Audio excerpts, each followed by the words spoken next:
كينجي حديث الحديث السابع والعشرون. النواس ابن سمعان رضي الله عنه عن النبي صلى الله عليه وسلم قال: البر حسن الخلق والإثم ما حاك في نفسك وكرهت أن يطلع عليه الناس. رواه مسلم. وعن وابصة ابن رضي الله عنه قال: أتيت الرسول الله صلى الله عليه وسلم فقال: جئت تسأل عن البر؟ قلت: نعم. فقال: استفت قلبك. البر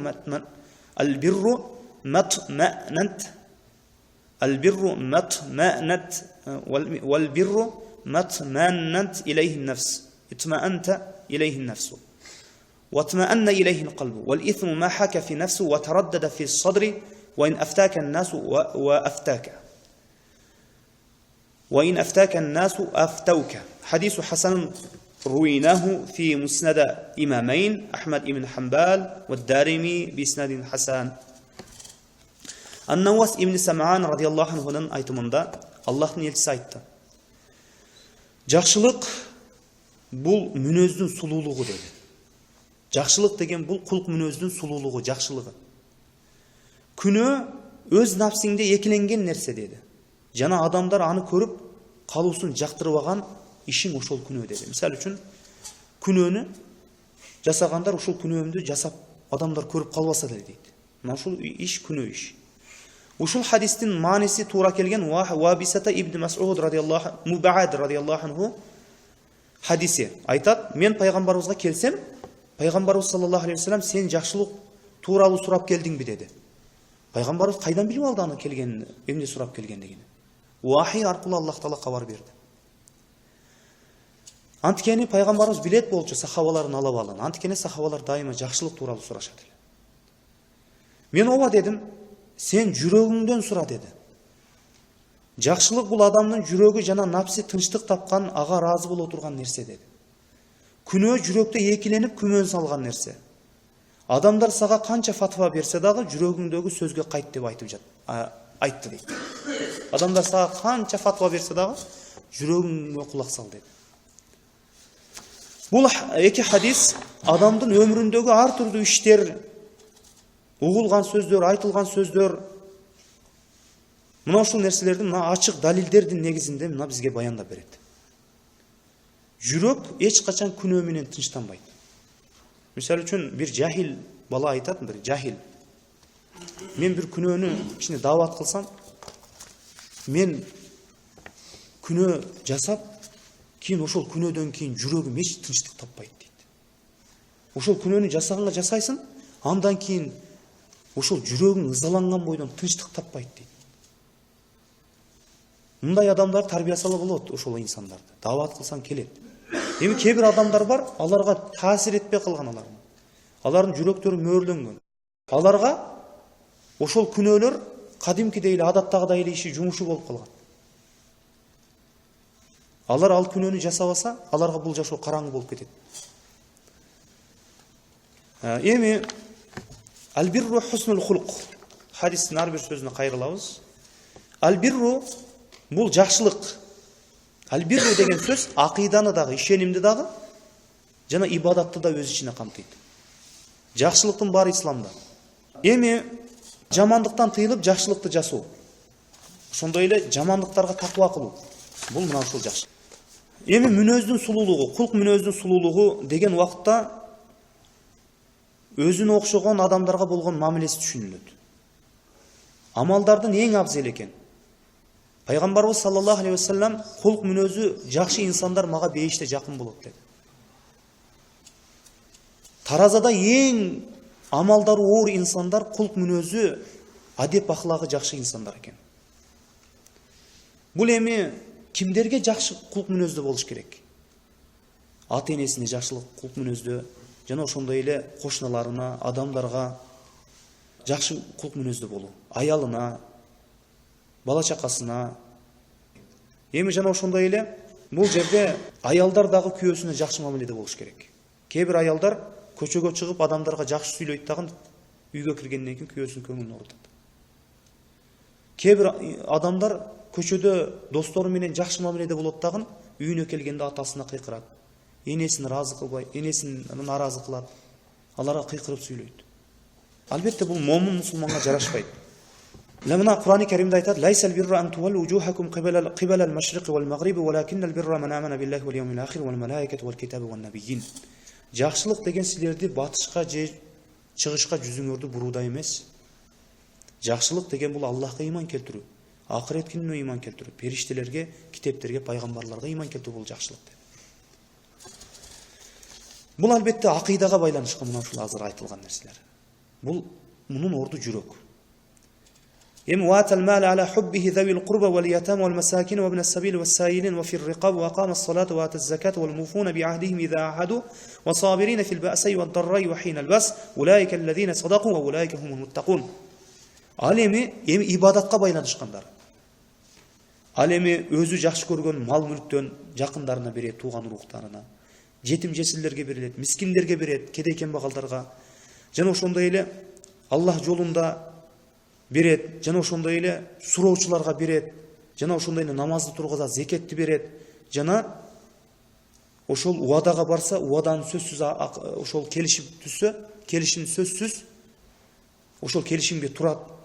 Жана кыйынчылыкта, бардык кыйынчылыкта сабыр кылат. Мына ушулар чыныгы Аллахка иман келтиргендер дейт. Албетте мына ушулар такыбалар дейт. Мына ушул аятта алымдар Бакара сүрөсүнүн 177 аятыны жакшылык аяты деп түшүнүшөт. Динибиздин бардык тармагы жакшылык. Намазга келсең намаз жакшылык, садака берсең садака жакшылык, Рамазан келсе орозо жакшылык, ажылыкка барса ажылык жакшылык, салам берсе бул жакшылык. Бүт баары жакшылык. Тамак жесе Аллахты эстейт, бул жакшылык. Уйкудан турса Аллахты эстейт, жакшылык. Бамдатка келет, жакшылык. Куптанга чыгат, жакшылык. Ва иннака ла ала хулукин азим. Пайгамбарыбызды сен эң улуу кулук мүнөздө жаратылган. Кулук мүнөздө сен эң улуу кулук мүнөздөсүң дейт. Пайгамбарыбыз динибиздин кулук мүнөзү болгон. Мына ушул аятка көрө ва иннака ла ала хулукин азим. Сен эң улуу кулук мүнөздүн үстүндөсүң дейт. Мына таухид болбосо, Аллахтын бирлигини, Аллахты таанып билбей туруп, кулук мүнөздүү болуш мүмкүн эмес бенdeги. Аллахка ширк келтирген, кабырларды сыйынган, кабырларга барып шамдарды жаккан, өлүктөрдөн жардам сураган, олияларга сажда кылган, руку кылгандар, булар кулук мүнөздүү инсан эмес, адеп ахлактуу инсан эмес. Мисал үчүн караңыз. Капырлар, кээ-бир капырларды мындай сыртынан карасаңыз, кээ-бир мусулмандардын адеп ахлагынан жакшы. Адеп ахлагы жакшы, мамилеси жакшы кээ-бир мусулмандардын. Бирок алардын адеп ахлак болуп эсептелинбейт. Качан аларда таухид болмойынча. Эң сонун адеп ахлак таухидке орногон адеп ахлак. Ва иннака ла ала хулукин азим дегени сен эң улуу кулк мүнөз үстүндөсүң дегени диндин кулк мүнөзүсүң дегени. Таухиддин кулк мүнөзүсүң. Мына Аллахтын бирлигиндеги мына болгон ыйманы, Аллахтын бирлигине болгон ыйман. Мына ошондуктан качан кулк мүнөз болот, ошол таухид болгондо гана ошол кулк мүнөздө. Адеп ахлакта. Мисал үчүн караңыз, шаардагы мечиттерге кайсы бир мечитке кирсеңиз имам жалаң гана кулк мүнөздүү болгула, адеп ахлактуу болгула, ата-энеңерге жакшылык кылгыла, арак ичпелеге, зына кылбагыла. Бирок Аллахтын бир өзүнө сыйынгыла деген нерсе жок. Таухид жок. Анан ал жанагы даават айтылган сөз жүрөккө кирбейт. Денеден эле кайта берет. Дагы кыйкыра берет, ата-энесине барып, дагы аракты иче берет. Эмне үчүн? Анын жүрөгүнө Аллахтын бирлиги кирген жок. Аллахтын бирлиги кирсе, таухид кирсе Аллахтан коркот. Аллахтан корккондон кийин жана арам иштерге барбайт. Ата-энесин сыйлайт. Ширкти түшүнгөндөн кийин коркуп калат Аллах Тааладан. Мына ошондуктан ушул натыйжа жоктугу ушул себептүү. Мисал үчүн даарат намаздан сүйлөсөң адамдар уга берет, кыйналбайт, уйкулары да келбейт. Аябай кызыгуу менен угат. Качан ширктен баштаганыңда, Аллахтын бирлиги башталганда уйкулары келет. Же инсан баласы туруп кетет илим мажлисинен, кетип калат, же келгиси келбейт ошол сабакка, эмнедир тосот ал шайтан. Же жүрөгүндө барбай эле койчу деген. А сен интернеттен деле, дисктерден деле окуп аласың, китептер толтура үйлө окубай жатпайсың дейт. Мына пайгамбарыбыз иннама буйсту ли утаммима макаримал ахлак. Мен эң толук сыйлуу адеп ахлактарды толуктоо үчүн жиберилдим дейт. Мына ан Саид ибн Хишам قال سألت عائشة رضي الله عنها an khuluqu Rasulullah sallallahu aleyhi ve sellem faqalat kana khuluquhul Kur'an. Said ibn Hişam aytты. Men Ayşe enebізден сұрадым дейді. Пайғамбардың құлқ мінезі адеп ақылағы туралы дейді. Сұрасам, Ayşe enebіз айтты, khuluquhul Kur'an, kana khuluquhul Kur'an. Аның құлқ мінезі адеп ақылағы Құран болчу дейді. Құран қайтарған нәрседен қайтчу, тыйған нәрседен тыйылчу, бұйырғанын атқарчу. Мына ошондуктан инсан баласының құлқ мінезі бардық амалдарды аралашады. Мисалы үчүн құлқ мінезді адамдың намазы менен жанагы адеп акылакы жакшы эмес адам намазына карасаңыз айырма бар. Жүрүш турушунда, илимде, илим окуганда да айырма бар. Мисалы үчүн илим окуганда дагы бир канча талип илимдер отурса, құлқ мүнөзү жакшы адеп акылактуу балдардын айырмаланып турат ошончо адамдын ичинде айырмаланып турат. Адеп акылактуулар. Ибн Кайым рахимахулла Мадариджус Саликин деген китепте айтат. Адеп үч түрдүү болот. Құлқ мүнөз үч түрдүү болот. Адеп үч түрдүү болот. Биринчиси Аллах менен болгон адеп. Бул таухид. Экинчиси пайгамбар менен болгон адеп. Үчүнчүсү пенделер менен, адамдар менен болгон адеп. Азыркы кезде адамдар менен болгон адеп бар. Капырларда дагы бар. Мусулмандарда дагы бар. Пайгамбар менен болгон адеп азбы көппү бар. Азбы көппү бар. Бары сыйлайт пайгамбарыбыз. Алхамдулилла. Саллават айтышат. Эми Аллах менен болгон адеп бул маулуд, бул пайгамбарыбызга болгон сүннөтүндө болгон адепсиздик. Пенделер өздөрүнчө ойлойт, биз жакшы сүннөт таткан, бул сүннөттө жок.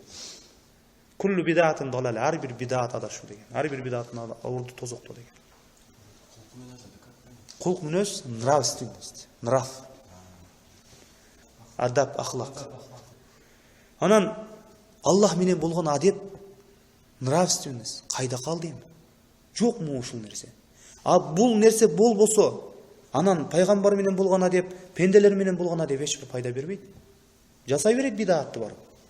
Жасай берет дагы эртең жакшы сүйлөп, бир күн жакшы сүйлөп, жакшы мамиле кылаттан, анда Аллахтан коркуу деген нерсе жок. Качан Аллах менен болгон адеп орномоюнча, мусулмандар бутуна турбайт. Эми кээ бир дагы эмелер бар. Менин характерим ушундай го, менин адем ушундай, бүт. Мен ушундай жаралгам, характерим мен өзгөрбөйм ушундай. Бул өткөн жахилдик. Бул жанагы сөзгө кирбей турган жахилдердин сөзү. Ан Абдулла ибн Масуд кала Расул саллаллаху алейхи ва саллям кал зата яуми истахию мин Аллахи азза ва жалла хакка ал-хая. قلنا يا رسول الله إن نستحي والحمد لله قال ليس ذلك ولكن من استحى من الله حق الحياة فليحفظ رأسه وما حوى وليحفظ البطن وما وعى. Ибн Масуд радиаллаху анхудан риwayat кылган хадисте пайгамбарыбыз бир күнү мындай деди. Аллах Тааладан чыныгы уялы менен уялгыла деди. Ошондо биз айттык. Биз о Аллахтын элчиси, биз Аллахка мактоолор болсун, биз Аллахтан чыныгы уялы менен уялабыз деди. Жок, силер андай уялуу эмес деди пайгамбарыбыз. Чыныгы уялуу ким чыныгы Аллахтан уялуу, бул ким Аллахтан чыныгы уялса башын сактасын. Ким Аллах Тааладан чыныгы уялса ичини сактасын деди. Башын сактасын дегени кулагын сактасын. Жаман сөздөрдү угуп калуудан сактасын. Көзүнү жаман арам нерселерге кароодан сактасын. Тилини жаман гыйбаттардан сактасын. Жаман нерселерден сактасын. Мына ушул башын сактасын деген ушул. Ал эми ичини сактасын деген ичине арам нерсе кирип кетүүдөн сактасын. Арам нерселер кирип кетүүдөн сактасын деген. Мына ушул Аллах Тааладан уялуу экен. Арам нерсени көрө берсең, анан арам нерсени жей берсең, бул Аллах Тааладан уялуу болбойт. Мына Кур'ан-ы Каримде Аллах Таала ва таавана алал бирри ва тақва, жакшылыкта бири-бириңерге жардам бергиле деди. Эми эң жаман адеп бул мушриктин адеби. Анткени бул Раббиси менен өзүнүн ортосунда адепсиздик кылып атат, ширк менен. Раббиси Аллах Таала мага бир өзүнө сыйын десе, ал ширк менен жооп берип атат. Бул эң жаман адепсиздик. Эми мына мындай адамдар бар да. Кур'ан-ы Карим az-zannina billahi zanna saw. Алар ويعذب المنافقين والمنافقات والمشركين والمشركات الظانين بالله ظن السوء. Мунафиктар мына жана мунафикалар. Мунафик эркектер, мунафик аялдар, мунафик мушрик эркектер, мушрик аялдарга азапталат Аллах тууралуу жаман ойдо болгондугу үчүн. Жаман ойдо, жаман күмөндө болгондугу үчүн. Жаман күмөн, жаман Аллах менен ширк болот да. намаз окуйт, орозо тутат, ширкти жасайт. Кабырларга да бар, сыйына берет, олияларды ортомчу коет. Мына ушундай ширк. Эми вал исму ма хака фи нафсика ва карихта ан яттали алейхи нас. Күнөө деген нерсе бул сенин нафсиңе тынчтык бербеген нерсе. Жана адамдардын көрүп калуусунан ошол жашырылган нерсе күнөө деди. Мисал үчүн ар бир инсан бир күнөө жасаса эч ким көрүп калбаса экен го дейт. Туурабы? Мисал үчүн күнөөнү адамдар көрүп калуусун жактырбайсың дейт. Мына ушул нерсе күнөө. Аллах Таала пенделерине жамандык менен жакшылыкты ажырата турган кылып жаратты дейт.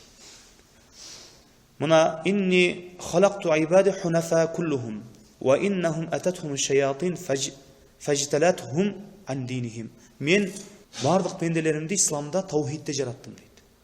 Бирок аларга шайтандар келип, аларды диндеринен, таухидтен, динден өзгөртүшөт, адаштырышат дейт.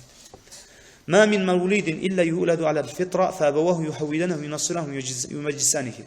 Ар бир бала исламда таухидте төрөлөт дейт. Анын ата-энеси яхуди же насрани же откосуңа мажуси кылат дейт. Күнөө жүрөктө экилене турган нерсе. Эми кээ бир адамдар күнөө жасай берет, күнөөнү жүрөгү сезбей калган. Аларга ошол күнөөлөрдү жасоо жөнөкөй бир иш сыяктуу болуп калган. Адамдардан жашынбайт, сезип да койбойт. Кээ бир адамдар күнөөнү жашырынат, күнөөдө жашырынат. Кээ бир адамдар эч качан жашырынбайт күнөөдө. Ачык эле жасай берет. Мына фаман иттаqa шубахат фақад истабра ли динихи ва радихи. Ким өзүнүн күмөндөрдөн сактаса, динин сактап калды жана намысын сактап калды. Ва ман ваqa фи шубахат ваqa фил харам. Фақад ваqa фил харам.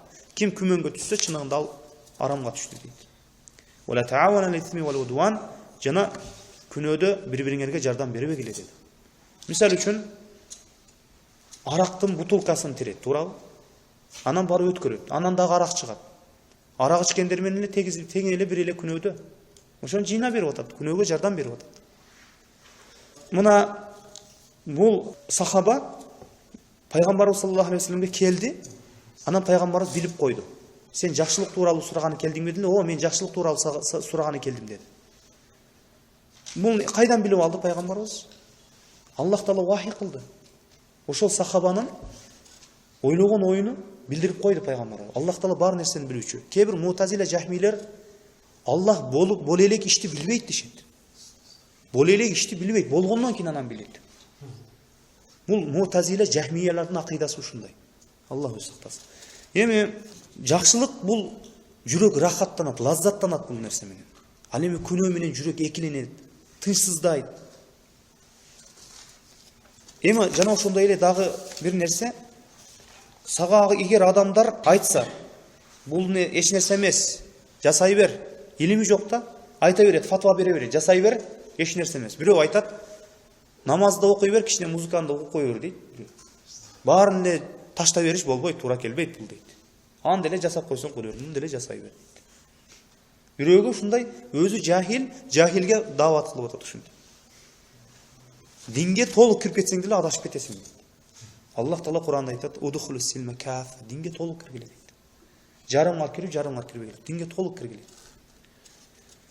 Эгер ошол инсандар сага фатва берсе, далили менен фатва берсе, ал Куран жана сүннөткө сөздөр туура келсе, ал Куран жана сүннөткө сөздөр туура келбесе, кайтар ташта ошол жерде. Мына ал хадисте бирок санадында кичине сөз бар бирок. Бирок бул хадисти башка бир тараптан хасан даражасына көтөрүп кой, сахих даражасына. Эми Ибн Масуд рахимахулла айтат, жакшылык момундар жакшылык деп билген нерсе дейт. Жамандык момундар жамандык деп билген нерсе дейт. وما كان لمؤمن ولا مؤمنة إذا قضى الله ورسوله أمرا أن يكون لهم الخيرة من أمرهم. Аллах Таала момун эркектерге жана момун аялдарга, момундарга жана момун эркекке жана момун аялга бир нерсени Аллах жана элчиси буйругандан кийин аларга эч кандай ыктыяр калбайт дейт. Ыктыярдуулук деген нерсе жок. Аллах жана элчиси буйрду, ыктыярдуулук эми бизде жок. Эмне ошондуктан арканда адамдар ар кандай фатва берсе, жүрөгүңө кара дейт. Анан кээ бирлер анан фатва издейт. Бир алымга барса, Куран сүннөттө мына ушундай деп айтса, кишине ал жанагы нафсине туура келбей калды. Жана каалоосуна туура келбей калды. Анан башкага барат. Бул алымга келсе, ал Куран сүннөттүн негизинде, далилдердин негизинде далилдеп баяндап фатуаларды көрсөтүп болбойт дегенден кийин ал бир болот деп айтып кое турган бир молдону издеш табыш керек болуп атат дейт. Анан бирде айланып табат ошону. Анан айтат ал, боло берет, жасай берет. Имам Ахмад рахимахуллага бир маселе сурап келсе айтат экен. Ошону анык далилин билбесе, мени кыйнава деп айтпай койду экен Имам Ахмад рахимахулла. Мына ошондуктан далил келсе амал кылат, күмөндүү нерсе болду ташташ керек. Жүрөгүң жактырбайбы ошол нерсени? Ташта. Мына ас-сыдык итманина вал кадиб риба. Пайгамбарыбыз чынчылдык бул тынчтык деген. Ал эми жалган бул күмөн деген. Раби ибн Хайсам рахимахулла радиаллаху анху айтат, пайгамбар саллаллаху алейхи ва салламдын сахих хадиси күндүздө болгон нур сыяктуу дейт. Сахих хадис. Мисалы күндүз кандай нур болуп турат? Күндөн кандай нур болот? Жарык. Сахих хадис мына ушундай. Ал эми пайгамбарыбыздын атынан аталган заиф хадистер, жана ошондой токмо хадистер бул караңгылык дейт. Кебирлер мына инсандар жамандык менен рахаттанат, лаззат, күнөөлөр менен рахаттанат. Ошол нерсе бидаат, ошол нерсе жүрөктөрүнө сиңип кеткен. Ошондуктан аларга эч качан таасир бербейт. Аларга мына ушул иштери жакшы көрүнүп калган. Мына афаман зуйина лаху су амалихи фараху хасана фа инналлаха юдиллу ман яша ва яхди ман яша. Аллах мына кээ-бир адамдардын мына жакшы деп ойлогон амалдарыны, ошол кээ-бир жаман амалдарды кээ-бир адамдарга жакшы көрсөтүп койду. Жаман күнөө өзү, бидаат динде жок. Динде тамыры дагы жок, эч бир нерсеси жок. Ошол нерсени Аллах таалаларга жүрөктөрүнө, көздөрүнө жакшы көрсөтүп койгон дейт. Адамдар, ошол инсандар ойлойт, биз аябай жакшы иш жасап жатабыз дейт. Бул ишибиз менен биз Аллахты разы кылып жатабыз дешет. Фа инналлаха юдиллу ман яша ва яхди ман яша. Албетте Аллах таала каалаган пендесин адаштырат, каалаган пендесин туура жолго салат дейт. Бул хадис кыскача мааниси мына ушундай. 26-27 хадисти мына кыскасы болсо дагы аягына чыктык. Иншалла кийинки сабакта 28-29 хадистерди Аллах буйрса окуйбуз.